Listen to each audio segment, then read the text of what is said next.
ಈಗ ನಾವು Q data structure ಬಗ್ಗೆ ಡಿಸ್ಕಷನ್ ಮಾಡೋಣ. ನೋಡಿ, ಕ್ಯೂ ಡೇಟಾ ಸ್ಟ್ರಕ್ಚರ್ನಲ್ಲಿ ಎಲಿಮೆಂಟ್ಗಳನ್ನ ಡಿಲೀಟ್ ಮಾಡ್ತಕ್ಕಂಥ ಎಂಡ್ಗೆ ಫ್ರಂಟ್ ಎಂಡ್ ಅಂತ ಕರೀತಾರೆ. ಎಲಿಮೆಂಟನ್ನ ಇನ್ಸರ್ಟ್ ಮಾಡ್ತಕ್ಕಂಥ ಎಂಡ್ಗೆ ರಿಯರ್ ಎಂಡ್ ಅಂತ ಕರೀತಾರೆ. ಈ ಡಿಲೀಟ್ ಮಾಡ್ತಕ್ಕಂಥ ಎಂಡ್ಗೆ ಫ್ರಂಟ್ ಎಂಡ್ ಕರೆಯೋದಲ್ಲದೆ ಆ ಫಂಕ್ಷನ್ಗೆ ಡಿ ಕ್ಯೂ ಅಂತ ಕರೀತಾರೆ.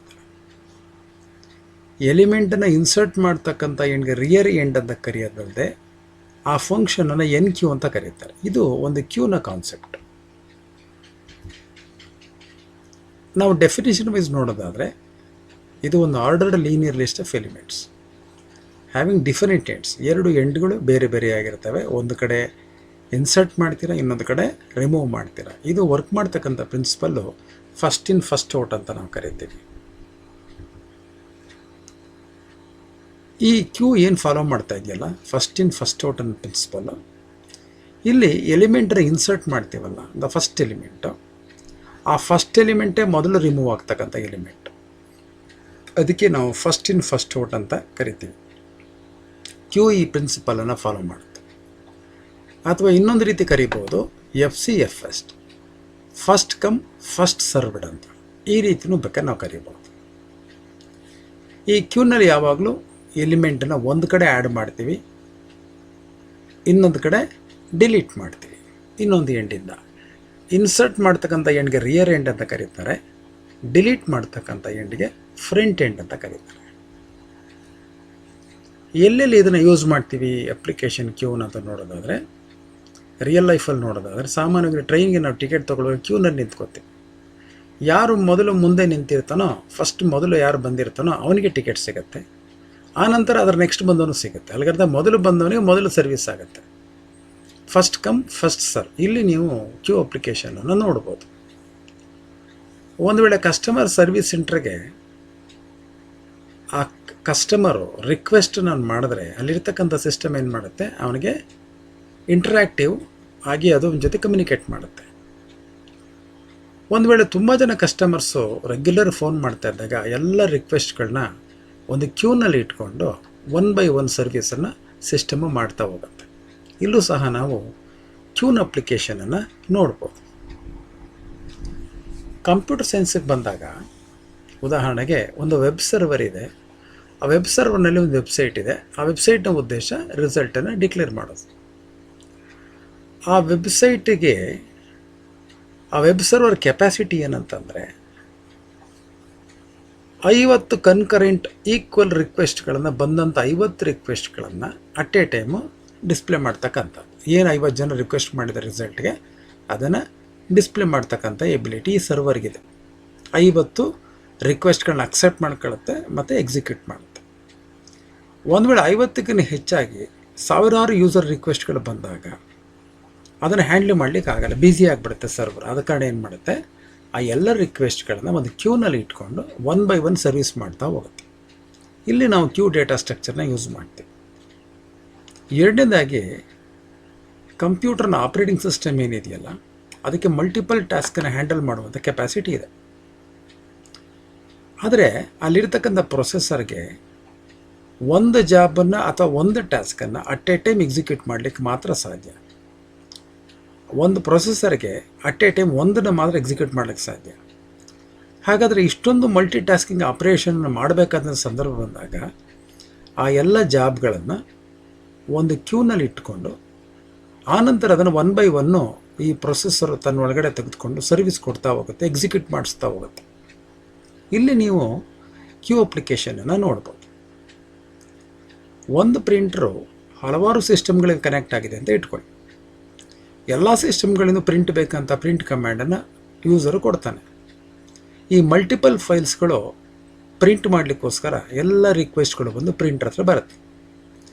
ನಿಮ್ಮ ಆಪ್ರೇಟಿಂಗ್ ಸಿಸ್ಟಮ್ ಏನು ಮಾಡುತ್ತೆ, ಈ ಎಲ್ಲ ಪ್ರಿಂಟ್ ರಿಕ್ವೆಸ್ಟ್ಗಳನ್ನು ಒಂದು ಕ್ಯೂನಲ್ಲಿ ಇಟ್ಕೊಂಡು ಮೊದಲು ಫಸ್ಟ್ ಸರ್ವಿಸ್ ಯಾವ ರಿಕ್ವೆಸ್ಟ್ ಯಾವ ಸಿಸ್ಟಮಿಂದ ಬಂತೋ ಅದಕ್ಕೆ ಮೊದಲ ಪ್ರಿಂಟಿಂಗ್ ಫೆಸಿಲಿಟಿ ಸಿಗುತ್ತೆ. ಈ ರೀತಿ ಎಲ್ಲ ರಿಕ್ವೆಸ್ಟ್ಗಳು ಒಂದು ಕ್ಯೂನಲ್ಲಿ ಇಟ್ಕೊಂಡು ಫಸ್ಟ್ ಕಮ್ ಫಸ್ಟ್ ಸರ್ವ್ ಅನ್ನೋ ಬೇಸಿಸ್ನಲ್ಲಿ ಅದು ಎಕ್ಸಿಕ್ಯೂಟ್ ಮಾಡಿಸ್ತಾ ಹೋಗುತ್ತೆ. ಇಲ್ಲಿ ನೀವು ಕ್ಯೂ ಅಪ್ಲಿಕೇಶನನ್ನು ನೋಡ್ಬೋದು. ಆಪರೇಷನ್ಸ್ ಆನ್ ಕ್ಯೂ ಪ್ರಶ್ನೆ ಬಂದಾಗ ಎರಡು ರೀತಿಯ ಆಪ್ರೇಷನ್ಗಳು ಸಾಧ್ಯ ಇದೆ. ಒಂದು ಎನ್ ಕ್ಯೂ, ಇನ್ನೊಂದು ಡಿ ಕ್ಯೂ. ಎನ್ ಕ್ಯೂ ಅಂದರೆ ಹೊಸದಾಗಿ ಒಂದು ಎಲಿಮೆಂಟನ್ನು ಇನ್ಸರ್ಟ್ ಮಾಡೋದು. ಯಾವ ಎಂಡ್ಗೆ? ರಿಯರ್ ಎಂಡ್ಗೆ ಇನ್ಸರ್ಟ್ ಮಾಡ್ತಕ್ಕಂಥ. ಅಲ್ಲಿ ಎಷ್ಟು ಸ್ಪೇಸ್ ಇದೆಯೋ ಅಷ್ಟು ಎಲಿಮೆಂಟ್ಗಳನ್ನ ಇನ್ಸರ್ಟ್ ಮಾಡಬೇಕು. ಒಂದು ವೇಳೆ ಸ್ಪೇಸ್ ಇಲ್ಲ ಅಂದಾಗ ಅದರ ಬಿಯಾಂಡ್ ದ ಸ್ಪೇಸ್ ನಾವು ಎಲಿಮೆಂಟ್ ಇನ್ಸರ್ಟ್ ಮಾಡಲಿಕ್ಕೆ ಹೋದರೆ ಆವಾಗ ಒಂದು ಉಂಟಾಗ್ತಕ್ಕಂಥ ಒಂದು ಪರಿಸ್ಥಿತಿಗೆ ಓವರ್ಫ್ಲೋ ಅಂತ ನಾವು ಕರಿತೀವಿ. ಡಿ ಕ್ಯೂ ಅಂತ ಹೇಳಿದ್ರೆ ಎಲಿಮೆಂಟನ್ನು ರಿಮೂವ್ ಮಾಡೋದು. ಯಾವ ಎಂಡಿಂದ? ಫ್ರಂಟ್ ಎಂಡಿಂದ ರಿಮೂವ್ ಮಾಡೋದು.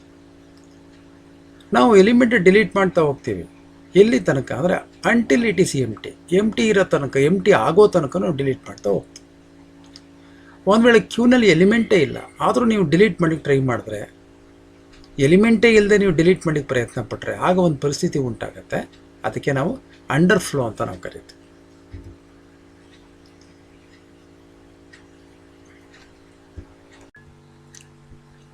ಈ ಕ್ಯೂ ಮೇಲೆ ಏನು ಇನ್ಸರ್ಷನ್ ಮತ್ತು ಡಿಲೀಷನ್ ಆಪ್ರೇಷನ್ ಮಾಡಬೇಕಾದ್ರೆ, ಎಫಿಷಿಯೆಂಟಾಗಿ ಆಗಬೇಕಾದ್ರೆ ಈ ಕೆಲವು ಆಪ್ರೇಷನ್ಗಳನ್ನ ನಾವು ಮಾಡಬೇಕಾಗತ್ತೆ.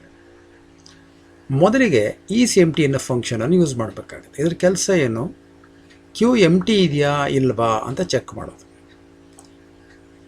ಎಮ್ ಟಿ ಇದ್ದು ನೀವೇನಾದ್ರು ಡಿಲೀಟ್ ಮಾಡಲಿಕ್ಕೆ ಹೋದ್ರೆ ಅಂಡರ್ ಫ್ಲೋ ಕಂಡೀಷನ್ ಆಗಿಬಿಡುತ್ತೆ. ಸೊ ಅದಕ್ಕೆ ಮುಂಚೆ ಅದು ಎಮ್ ಟಿ ಇದೆಯಾ ಅಂತ ಮೊದಲೇ ಚೆಕ್ ಮಾಡ್ಕೊಳ್ಳೋದು. ಅದಕ್ಕೆ ಈಸ್ ಎಮ್ ಟಿ ಅಂತ ನಾವು ಕರಿತೀವಿ. ಈ ಪೀಕ್ ಅನ್ನೋ ಫಂಕ್ಷನ್ ಏನು ಮಾಡುತ್ತೆ? ಆ ಫ್ರಂಟ್ ಎಂಡಲ್ಲಿ ಯಾವ ಎಲಿಮೆಂಟು 0 ಇಂಡೆಕ್ಸಲ್ಲಿ ಇದೆಯೋ ಅದು ಯಾವುದಿದೆ ಅನ್ನೋದನ್ನು ನಿಮಗೆ ತಿಳ್ಕೊಳ್ಳಿಕ್ಕೆ ಸಾಧ್ಯ ಆಗುತ್ತೆ. ಆದರೆ ರಿಮೂವ್ ಮಾಡೋದಲ್ಲ, ಕೇವಲ ಫ್ರಂಟ್ ಎಂಡಲ್ಲಿ ಯಾವುದಿದೆ ಅನ್ನೋದನ್ನು ತಿಳ್ಕೊಳ್ಳೋದು. ಈಸ್ಫುಲ್ ಅನ್ನೋ ಫಂಕ್ಷನ್ ಏನು ಮಾಡುತ್ತೆ? ಈ ಕ್ಯೂನೆಲ್ಲ ಮೆಮೊರಿ ಸ್ಪೇಸ್ ಮುಗ್ದೋಗಿದೆಯಾ ಇಲ್ವಾ, ಅಥವಾ ಒಂದು ವೇಳೆ ಮುಗಿದೋಗಿದ್ರೆ ನಾವು ಎಲಿಮೆಂಟ್ ಇನ್ಸರ್ಟ್ ಮಾಡಲಿಕ್ಕೆ ಹೋದರೆ ಸ್ಪೇಸೇ ಇಲ್ಲ ಅಂದರೆ ಆಗ ಓವರ್ಫ್ಲೋ ಸನ್ನಿವೇಶ ಬಂದ್ಬಿಡುತ್ತೆ. ಸೊ ಅದನ್ನು ತಿಳ್ಕೊಳ್ಳೋಕ್ಕಿಂತ ಮುಂಚೆ ನಾವು ಈಸ್ಫುಲ್ ಅಂತ ಚೆಕ್ ಮಾಡ್ಕೊಂಬಿಟ್ರೆ ನಾವು ಇನ್ಸರ್ಟ್ ಮಾಡೋ ಪರಿಸ್ಥಿತಿ ಬರೋದೇ ಇಲ್ಲ. ಅದಕ್ಕೆ ನಾವೇನು ಮಾಡ್ತೀವಿ? ಈಸ್ಫುಲ್ ಅನ್ನೋ ಫಂಕ್ಷನಿಂದ ಈ ಕ್ಯೂ ತುಂಬಿದೆಯಾ, ಜಾಗ ಇದೆಯಾ ಇಲ್ವಾ ಅಂತ ನಾವು ತಿಳ್ಕೊತೀವಿ. ಈ ಕ್ಯೂನ ಇಂಪ್ಲಿಮೆಂಟೇಷನ್ ಪ್ರಶ್ನೆ ಬಂದಾಗ, ಪೈಥಾನ್ ಪ್ರೋಗ್ರಾಮ್ ಮಾಡಿ ಕ್ಯೂನ ಇಂಪ್ಲಿಮೆಂಟೇಷನ್ ಮಾಡಿ ಪರಿಸ್ಥಿತಿ ಬಂದಾಗ ಹೇಗೆ ಮಾಡ್ತೀವಿ ಅನ್ನೋದಕ್ಕೆ ಒಂದು ಇಲ್ಲಿ ಉದಾಹರಣೆಗಳು ಕೊಡ್ತಾ ಹೋಗ್ತೀವಿ. ಮೊದಲಿಗೆ ನಮ್ಮ ಪ್ರಶ್ನೆ ಒಂದು ಕ್ಯೂ ಎಮ್ ಟಿ ಕ್ಯೂವನ್ನು ಕ್ರಿಯೇಟ್ ಮಾಡ್ತಕ್ಕಂಥದ್ದು. ಅದಕ್ಕೆ ನಾವು ಲಿಸ್ಟನ್ನು ಯೂಸ್ ಮಾಡ್ತೀವಿ. ಈಗ ಒಂದು ಎಮ್ ಟಿ ಕ್ಯೂ ಕ್ರಿಯೇಟ್ ಆಗಿದೆ. ಆನಂತರ ಈ ಕ್ಯೂಗೆ ನಾವು ಎಲಿಮೆಂಟ್ ಇನ್ಸರ್ಟ್ ಮಾಡಲಿಕ್ಕೆ ಫಂಕ್ಷನ್ ತಗೋತೀವಿ. ಅದೇ ಹೆಸರು ಎನ್ ಕ್ಯೂ ಅಂತ. ಇಲ್ಲಿ 2 ಪ್ಯಾರಾಮೀಟರ್ ಇದೆ. ಒಂದು ಕ್ಯೂನ ಹೆಸರು, ಇನ್ನೊಂದು ಇನ್ಸರ್ಟ್ ಮಾಡಬೇಕಾಗಿರ್ತಕ್ಕಂಥ ಎಲಿಮೆಂಟ್. ಇನ್ಸರ್ಟ್ ಮಾಡಬೇಕಾಗಿರ್ತಕ್ಕಂಥ ಎಲಿಮೆಂಟನ್ನು ಈ ಫಂಕ್ಷನ್ ರಿಸೀವ್ ಮಾಡಿಕೊಂಡು ಅಪೆಂಡ್ ಅಂತಕ್ಕಂಥ ಬಿಲ್ಟ್ ಇನ್ ಫಂಕ್ಷನನ್ನು ಯೂಸ್ ಮಾಡಿ ಆ ಎಲಿಮೆಂಟನ್ನು ಕ್ಯೂ ಒಳಗಡೆ ಇನ್ಸರ್ಟ್ ಮಾಡ್ತೀವಿ. ಇದಕ್ಕೆ ನಾವು ಎನ್ ಕ್ಯೂ ಫಂಕ್ಷನನ್ನು ಯೂಸ್ ಮಾಡ್ತೀವಿ. ಆದರೆ ಒಂದು ಪರಿಸ್ಥಿತಿ ಅಂತ ಒಂದು ಇನ್ಫಾರ್ಮೇಷನ್ ತಾವು ಗಮನಿಸಬೇಕು. ಈ ಲಿಸ್ಟ್ ಪೈಥಾನಲ್ಲಿ ಯೂಸ್ ಮಾಡ್ತಕ್ಕಂಥ ಲಿಸ್ಟ್ಗೆ ಯಾವುದೇ ಫಿಕ್ಸ್ಡ್ ಸೈಜ್ ಇಲ್ಲ. ಈ ಫಿಕ್ಸ್ಡ್ ಸೈಜ್ ಇಲ್ಲದಿರೋದ್ರಿಂದ ನೀವು ಇದು ಕ್ಯೂ ಮುಗಿದೋಯ್ತು ಸ್ಪೇಸ್ ಇಲ್ಲ ಅಂತ ಅಂದ್ಕೊಳ್ಳೋ ಪ್ರಶ್ನೆ ಬರೋದೇ ಇಲ್ಲ. ಅಲ್ಲಿಗೆ ಯಾವುದೇ ಸಂದರ್ಭದಲ್ಲೂ ಕ್ಯೂ ಫುಲ್ ಆಗಿಬಿಡ್ತು ಅನ್ನೋ ಪ್ರಶ್ನೆ ಬರೋದೇ ಇಲ್ಲ. ಯಾಕೆಂತಂದರೆ ಲಿಸ್ಟ್ಗೆ ಡೈನಾಮಿಕಲಿ ಸ್ಪೇಸನ್ನು ಎಕ್ಸ್ಟೆಂಡ್ ಮಾಡ್ತಕ್ಕಂಥ ಫೆಸಿಲಿಟಿ ಇದೆ. ಇದು ಫಿಕ್ಸ್ಡ್ ಸೈಜ್ ಅಲ್ಲ, ಬೇಕಾದಾಗ ಎಕ್ಸ್ಟೆಂಡ್ ಆಗುತ್ತೆ. ಅದಕ್ಕೋಸ್ಕರ ಇಲ್ಲಿ ಕ್ಯೂ ಫುಲ್ ಆಯಿತು ಅನ್ನೋ ಪರಿಸ್ಥಿತಿ ಬರೋದೇ ಇಲ್ಲ. ಇದು ಪೈಥಾನಲ್ಲಿ ಈ ರೀತಿ ಹಿಂಗಾಗತ್ತೆ. ನಂತರ ಬನ್ನಿ ಈಸ್ ಎಮ್ ಟಿ ಅನ್ನೋ ಫಂಕ್ಷನ್ ಬನ್ನಿ ಹೇಗೆ ಯೂಸ್ ಮಾಡ್ತಾರೆ ಪ್ರೋಗ್ರಾಮ್ನಲ್ಲಿ. ಈಸ್ ಎಮ್ ಟಿ ಅನ್ನೋ ಫಂಕ್ಷನ್ ಯೂಸ್ ಮಾಡಿ ಅದಕ್ಕೊಂದು ಪ್ಯಾರಾಮೀಟರ್ ತೊಗೋತಾರೆ. ಒಂದು ಕ್ಯೂನ ಹೆಸರನ್ನ ಇಲ್ಲಿ ಬರೀತಾರೆ, ಕ್ಯೂನ ಇನ್ಪುಟ್ ಆಗಿ ತೊಗೋತಾರೆ. ಈ ಪ್ಯಾರಾಮೀಟರ್ ರಿಸೀವ್ ಮಾಡುತ್ತೆ. ನಂತರ ಆ ಕ್ಯೂನ ಲೆಂತನ್ನು ಕಂಡುಹಿಡಿಯೋದು. ಲೆಂತ್ ಆಫ್ ದ ಕ್ಯೂ ಅಂದರೆ ಎಷ್ಟು ಎಲಿಮೆಂಟ್ ಇದೆ ಅಂತ. ಯಾವುದೇ ಎಲಿಮೆಂಟ್ ಇಲ್ಲ ಅಂದರೆ 0 ಅಂತ ಅರ್ಥ. ಸೊ 0 ಅಂದರೆ ಈ ಕ್ಯೂ ಖಾಲಿಯಾಗಿದೆ ಅಂತ ಅರ್ಥ. ಆಗ ಈ ಫಂಕ್ಷನ್ನು ಟ್ರೂ ರಿಟರ್ನ್ ಮಾಡುತ್ತೆ. ಒಂದು ವೇಳೆ ಯಾವುದಾದ್ರೂ ಎಲಿಮೆಂಟ್ ಇದೆ ಅಂತಂದರೆ ಇಲ್ಲಿ 0 ಬರೋದಿಲ್ಲ. ಅವಾಗೇನಾಗುತ್ತೆ? ಇಫ್ ಕಂಡೀಷನ್ನು ಫಾಲ್ಸ್ ಆಗುತ್ತೆ. ಸೊ ಈ ಬ್ಲಾಕ್ ಎಕ್ಸಿಕ್ಯೂಟ್ ಆಗುತ್ತೆ, ಫಾಲ್ಸ್ ರಿಟರ್ನ್ ಆಗುತ್ತೆ. ನಂತರ ಈ ಫಂಕ್ಷನ್ ನೋಡಿ, ಈ ಫಂಕ್ಷನ್ ಹೆಸರೇನು? D Q. ಡಿ ಕ್ಯೂ ಅಂದರೆ ಏನು? ಎಲಿಮೆಂಟನ್ನು ಡಿಲೀಟ್ ಮಾಡು. ಆಗಲೇ ನಾವು ಚರ್ಚೆ ಮಾಡಿದ್ವಿ. ಒಂದು ವೇಳೆ ಕ್ಯೂನಲ್ಲಿ ಎಲಿಮೆಂಟೇ ಇಲ್ಲ ಅಂದರೆ ಡಿಲೀಟ್ ಮಾಡಲಿಕ್ಕೆ ಹೋದರೆ ಅಂಡರ್ ಫ್ಲೋ ಆಗಿಬಿಡುತ್ತಲ್ವ. ಅದಕ್ಕೆ ನಾವೇನು ಮಾಡ್ತೀವಿ, ಮೊದಲು ಕ್ಯೂ ಎಂಟಿ ಇದೆಯಾ ಅಂತ ಚೆಕ್ ಮಾಡ್ತೀವಿ. ಈ ಇಫ್ ಕಂಡೀಷನಿಂದ ಇದು ಎಂಟಿ ಇದೆಯಾ ಅಂತ ಚೆಕ್ ಮಾಡ್ತೀವಿ. ಇಫ್ ಕಂಡೀಷನ್ ಏನಾದರೂ ಟ್ರೂ ಆದರೆ ಅಲ್ಲಿಗೆ ಅರ್ಥ ಏನು, ಇದು ಖಾಲಿ ಇಲ್ಲ, ನಾಟ್ ಎಂಟಿ, ಸಮಥಿಂಗ್ಸ್ ದೇರ್ ಅಂತ ಅರ್ಥ. ಏನೋ ಎಲಿಮೆಂಟ್ಸ್ ಇದೆ. ಹಾಗಾದರೆ ಎಲಿಮೆಂಟ್ ಇದ್ದರೆ ಆ ಫ್ರಂಟ್ ಎಂಡಲ್ಲಿ ಯಾವ ಎಲಿಮೆಂಟ್ ಇದೆಯೋ 0 ಇಂಡೆಕ್ಸ್ನಲ್ಲಿ ಆ ಎಲಿಮೆಂಟನ್ನು ಈ ಬಿಲ್ಟಿನ್ ಫಂಕ್ಷನ್ ಇದೆಯಲ್ಲ ಪಾಪ್ ಅಂತ, ಇದನ್ನು ಯೂಸ್ ಮಾಡಿ ನಾವು ಡಿಲೀಟ್ ಮಾಡಿಬಿಡ್ತೀವಿ. ಒಂದು ವೇಳೆ ಈ ಕಂಡೀಷನ್ ಫಾಲ್ಸ್ ಆದರೆ ಕ್ಯೂ ಎಂಟಿ ಇದೆ ಅಂತ ಅರ್ಥ. ಆಗ ಸಿಸ್ಟಮ್ ಏನು ಮಾಡುತ್ತೆ, ಕ್ಯೂ ಎಂಟಿ ಅಂತ ಪ್ರಿಂಟ್ ಆಗುತ್ತೆ.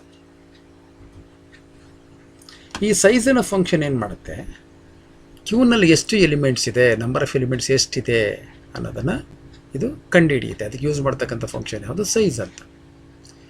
ಈ ಸೈಜನ್ನು ಫಂಕ್ಷನನ್ನು ಯೂಸ್ ಮಾಡಿಕೊಂಡು ಅದರೊಳಗಡೆ ನಾವೇನು ಮಾಡ್ತೀವಿ, ಲೆಂತ್ ಆಫ್ ದಿ ಕ್ಯೂ ಕಂಡುಹಿಡಿತಕ್ಕಂಥ ಫಂಕ್ಷನ್ ಯೂಸ್ ಮಾಡ್ತೀವಿ.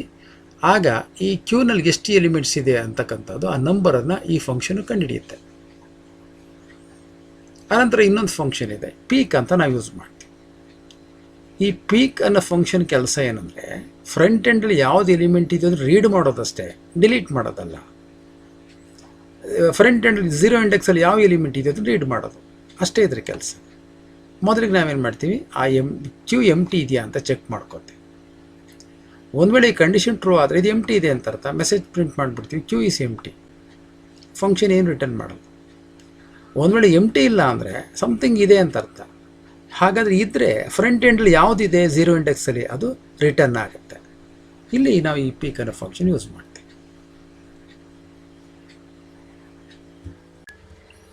ಅಪ್ಲಿಕೇಶನ್ಸ್ ಆಫ್ ಕ್ಯೂ ಬಗ್ಗೆ ಚರ್ಚೆ ಮಾಡೋಣ. ನೋಡಿ, ಒಂದು ಟ್ರೈನ್ ಟಿಕೆಟ್ ಕೌಂಟರ್ ಇದೆ. ಒಂದಷ್ಟು ಜನ ಕ್ಯೂನಲ್ಲಿ ಟಿಕೆಟ್ ಪರ್ಚೇಸ್ ಮಾಡಲಿಕ್ಕೆ ನಿಂತಿದ್ದಾರೆ. ಒಬ್ಬ ವ್ಯಕ್ತಿ ಆ ಫ್ರಂಟಲ್ಲಿ ಇರ್ತಕ್ಕಂಥ ವ್ಯಕ್ತಿ ಟಿಕೆಟ್ನ ತೊಗೊಂಡು ಕೌಂಟ್ರನ್ನ ಬಿಟ್ಟು ಹೊರಡ್ತಾನೆ. ಸ್ವಲ್ಪ ಹೊತ್ತು ನಂತರ ಆ ಕೌಂಟರ್ನಲ್ಲಿ ಏನೋ ವಿಚಾರ ಕೇಳಲಿಕ್ಕೆ ವಾಪಸ್ ಬರ್ತಾನೆ. ಅವನು ಟಿಕೆಟ್ ಆಲ್ರೆಡಿ ಪರ್ಚೇಸ್ ಮಾಡಿರೋದ್ರಿಂದ ಅವನಿಗೆ ಫ್ರಂಟ್ ಎಂಡಿಂದ ಅವನು ಇನ್ಸರ್ಟ್ ಆಗಲಿಕ್ಕೆ ಅವಕಾಶ ಸಿಗುತ್ತೆ. ಇಲ್ಲಿ ನೀವು ಡಿ ಕ್ಯೂ ಅಪ್ಲಿಕೇಶನನ್ನು ನೀವು ಗಮನಿಸ್ಬೋದು. ಉದಾಹರಣೆಗೆ ಮೈನ್ ರೋಡಲ್ಲಿ ಟ್ರಾವೆಲ್ ಮಾಡ್ತಾ ಇರ್ತೀರ. ಒಂದು ಟೋಲ್ ಕಲೆಕ್ಟ್ ಮಾಡ್ತಕ್ಕಂಥ ಬೂತ್ ಹತ್ರ ಸುಮಾರು ಪ್ಯಾರಲಲ್ ಬೂತ್ಸ್ ಇರ್ತವೆ. ಎಲ್ಲ ಬೂತ್ಗಳಲ್ಲೂ ವೆಹಿಕಲ್ಗಳು ನಿಂತಿರ್ತವೆ.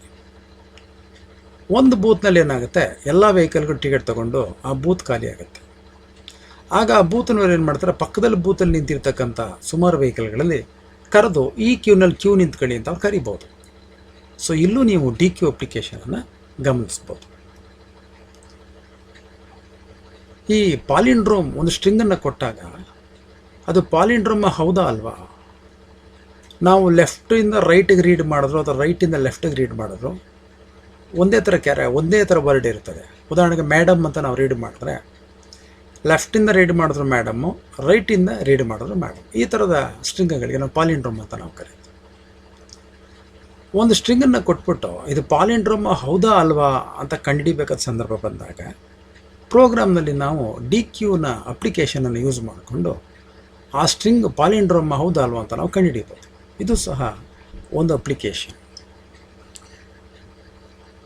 ಅದನ್ನು ನಾವು ತಿಳ್ಕೊಬೋದು. ಒಂದು ಎಕ್ಸಾಂಪಲ್ ಮೂಲಕ ತಿಳ್ಕೊಳ್ಳೋಣ. ಹೇಗೆ ಇದು ಡಿ ಕ್ಯೂ ಒಂದು ಸ್ಟ್ರಿಂಗು ಪಾಲಿಂಡ್ರೋಮ್ ಹೌದಾ ಅಲ್ವಾ ಅಂತ ಕಂಡುಹಿಡಿಯಲಿಕ್ಕೆ ಹೇಗೆ ಬಳಸಿದರು ಅನ್ನೋದ್ರ ಬಗ್ಗೆ ತಿಳ್ಕೊಳ್ಳೋಣ.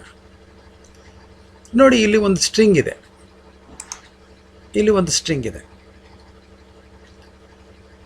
ಆ ಸ್ಟ್ರಿಂಗ್ ಹೆಸರು ಮೇಡಮ್ ಅಂತ, MADAM ಮೇಡಮ್ ಅಂತ. ಈ ಕ್ಯೂಗೆ ರಿಯರ್ ಎಂಡಿಂದ ನಾವು ಎಲ್ಲ ಎಲಿಮೆಂಟ್ಗಳು ಇನ್ಸರ್ಟ್ ಮಾಡ್ತಾ ಮೇಡಮ್ ಅಂತಕ್ಕಂಥ ಇನ್ಸರ್ಷನು ರೆಡಿ ಆಗುತ್ತೆ. ಈಗ ಈ ಕ್ಯೂನಲ್ಲಿ ಮೇಡಮ್ ಅಂತ ಇದೆ. ಇದು ಡಿ ಕ್ಯೂ ಆದ್ದರಿಂದ ನಾವೇನು ಮಾಡ್ತೀವಿ ಅಂತಂದರೆ, ಎರಡೂ ಎಂಡ್ಗಳಲ್ಲಿ ಡಿಲೀಟ್ ಮಾಡೋ ಅವಕಾಶ ಇರೋದ್ರಿಂದ ಮೊದಲ ಫ್ರಂಟ್ ಎಂಡಲ್ಲಿರ್ತಕ್ಕಂಥ ಕ್ಯಾರೆಕ್ಟ್ರು ಮತ್ತು ರಿಯರ್ ಎಂಡಲ್ಲಿದ್ದಂಥ ಕ್ಯಾರೆಕ್ಟ್ರು ಎಮ್ ಮತ್ತು ಎಮ್ ಎರಡನ್ನೂ ರಿಮೂವ್ ಮಾಡಿಬಿಡ್ತೀವಿ. ಅಂದರೆ ಎರಡನ್ನೂ ಡಿಲೀಟ್ ಮಾಡ್ತೀವಿ. ಎರಡು ಎಂಡಲ್ಲೂ ಡಿಲೀಟ್ ಮಾಡಿ ಆ ಡಿಲೀಟ್ ಮಾಡಿದಂಥ ಕ್ಯಾರೆಕ್ಟ್ರು ಒಂದೇನಾ ಅಂತ ನಾವು ಕಂಪೇರ್ ಮಾಡಿ ಚೆಕ್ ಮಾಡ್ಕೊತೀವಿ. ಎರಡು ಒಂದೇ ಆಗಿದರೆ ಉಳಿದ ಮತ್ತೆ ಲೆಫ್ಟಲ್ಲಿ ಇರ್ತಕ್ಕಂಥ ಮತ್ತು ರೈಟಲ್ಲಿ ಇರ್ತಕ್ಕಂಥ ಎರಡೂ ಎಂಡ್ಗಳ ಕ್ಯಾರೆಕ್ಟರ್ನ ಪುನಃ ರಿಮೂವ್ ಮಾಡ್ತೀವಿ, ಪುನಃ ಚೆಕ್ ಮಾಡ್ತೀವಿ. ಅಂದರೆ ಪುನಃ ಕಂಪೇರ್ ಮಾಡ್ತೀವಿ ಒಂದೇನಾ ಅಂತ. ಹೀಗೆ ಈ ಕಂಪ್ಯಾರಿಸನ್ ನಡೀತಾ ಹೋಗುತ್ತೆ. ಕೊನೆಯಲ್ಲಿ ಬಹುಶಃ ಒಂದೇ ಒಂದು ಕ್ಯಾರೆಕ್ಟರ್ ಉಳ್ಕೋಬೋದು ಅಥವಾ ಒಂದು ಕ್ಯಾರೆಕ್ಟರ್ ಉಳಿದೇ ಇರ್ಬೋದು. ಪ್ರತಿ ಬಾರಿ ಕಂಪೇರ್ ಮಾಡಿದಾಗ ಒಂದೇ ಥರದ ಕ್ಯಾರೆಕ್ಟರ್ಗಳು ಸಿಗ್ತಾನೆ ಹೋಗಿ ಕಂಡೀಷನ್ ಟ್ರೂ ಆಗ್ತಾನೆ ಹೋದರೆ ನಾವು ಈ ಸ್ಟ್ರಿಂಗನ್ನು ಪಾಲಿಂಡ್ರೋಮ್ ಅಂತ ಕರಿಬೋದು. ಅಥವಾ ಒಂದು ವೇಳೆ ನೀವು ಎರಡೂ ಎಂಡಿಂದ ಡಿಲೀಟ್ ಮಾಡಿದಾಗ ಬೇರೆ ಬೇರೆ ಕ್ಯಾರೆಕ್ಟರ್ಗಳು ಸಿಕ್ಕಿ ನೀವು ಕಂಪೇರ್ ಮಾಡಿದಾಗ ಇದೇ ಬೇರೆ ಅದೇ ಬೇರೆ ಅಂತ ಆದರೆ ನಾವು ಅದನ್ನು ಪಾಲಿಂಡ್ರೋಮ್ ಅಂತ ಕರೆಯಲ್ಲ. ಕಂಡೀಷನ್ನು ಏನು ಹೇಳುತ್ತೆ ಅಂದರೆ ಇದು ಪಾಲಿಂಡ್ರೋಮ್ ಅಲ್ಲ, ಸಿಮಿಲರ್ ಕ್ಯಾರೆಕ್ಟರ್ಸು ಎರಡು ಎಂಡಲ್ಲಿ ಇಲ್ಲ ಅಂತ ಕನ್ಫರ್ಮ್ ಆಗುತ್ತೆ. ಆಗ ನಮ್ಮ ಪ್ರೋಗ್ರಾಮಲ್ಲಿ ನಾವು ಹೇಳ್ಬೋದು ಇಟ್ ಇಸ್ ನಾಟ್ ಎ ಪಾಲಿಂಡ್ರೋಮ್ ಅಂತ ನಾವು ಹೇಳ್ಬೋದು. ಹೀಗೆ ನಾವು ಈ ಡಿ ಕ್ಯೂವನ್ನು ಪ್ರೋಗ್ರಾಮ್ನಲ್ಲಿ ಬಳಸ್ಕೊಂಡು ಒಂದು ಸ್ಟ್ರಿಂಗ್ ಪಾಲಿಂಡ್ರೋಮ ಹೌದಾ ಅಲ್ವಾ ಅಂತ ನಾವು ಕಂಡುಹಿಡಿಬೋದು. ಮಾನ್ಯರೇ, ಈ ವಿಡಿಯೋ ನಿಮಗಿಷ್ಟವಾಗಿದ್ದಲ್ಲಿ ದಯವಿಟ್ಟು ಸಬ್ಸ್ಕ್ರೈಬ್ ಮಾಡಿ, ಲೈಕ್ ಮಾಡಿ, ಕಾಮೆಂಟ್ ಮಾಡಿ ಮತ್ತು ಇದನ್ನು ಶೇರ್ ಮಾಡಿ. ನಿಮ್ಮ ಅನಿಸಿಕೆಗಳನ್ನು ಈ ಕಾಮೆಂಟ್ ಬಾಕ್ಸಲ್ಲಿ ತಿಳಿಸಿ. ಧನ್ಯವಾದಗಳು.